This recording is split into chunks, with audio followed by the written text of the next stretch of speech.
US સંસદના ઉપલા ગૃહ સેનેટ ગઈકાલે એટલે કે બુધવારે 52ની સામે 48 મતથી રાષ્ટ્રીય ગુપ્તચર નિર્દેશક તરીકે તુલસી ગબાર્ડની નિમણૂકને સમર્થન આપ્યું હતું.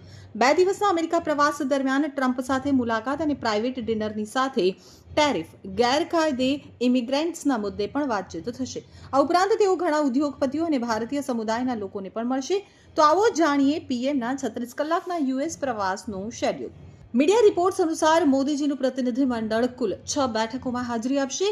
મોદીની છેલ્લી મુલાકાત ગુરુવારે સાંજે 4 વાગે ભારતીય સમય મુજબ શુક્રવારે સવારે 2:30 વાગે થશે.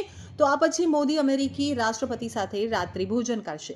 મોદી અને ટ્રમ્પ વ્હાઇટ હાઉસ ખાતે મીડિયા સાથે પણ વાતચીત કરી શકે છે. મોદીની અમેરિકા મુલાકાત એવા સમયે થઈ રહી છે જ્યારે શહેરમાં બરફવર્ષા અને કરા પડવાને કારણે ઠંડીનો પ્રકોપ છે. તેઓ પ્રેસિડેન્ટ ગેસ્ટ હાઉસ એટલે કે વૈભવી બ્લેર હાઉસમાં રહેશે. તે વ્હાઇટ હાઉસની સામે જ છે. આ ગેસ્ટ હાઉસમાં વિશ્વના નેતાઓ રોકાય છે. ડોનાલ્ડ ટ્રમ્પે સત્તામાં પાછા આવ્યા બાદ કેનેડા, મેક્સિકો અને ચીન ઉપર ટેરિફ લાદવાની જાહેરાત કરી છે. જો કે બાદમાં તેમણે કેનેડા અને મેક્સિકોને 30 દિવસ માટે ટેરિફ રાહત આપી છે. ટ્રમ્પ વારંવાર ભારતના ઊંચા ટેરિફ દરોની ટીકા કરી ચૂક્યા છે. જો કે અત્યાર સુધી તેમણે ભારત ઉપર કોઈ પણ પ્રકારનો ટેરિફ લાદ્યો નથી. એવું માનવામાં આવે છે કે મોદી અને ટ્રમ્પ ટેરિફ અંગે ચર્ચા કરી શકે છે. આ ઉપરાંત મોદી અને ટ્રમ્પ ગેરકાયદેસર ભારતીય ઇમિગ્રન્ટ્સના મુદ્દા ઉપર પણ ચર્ચા કરી શકે છે.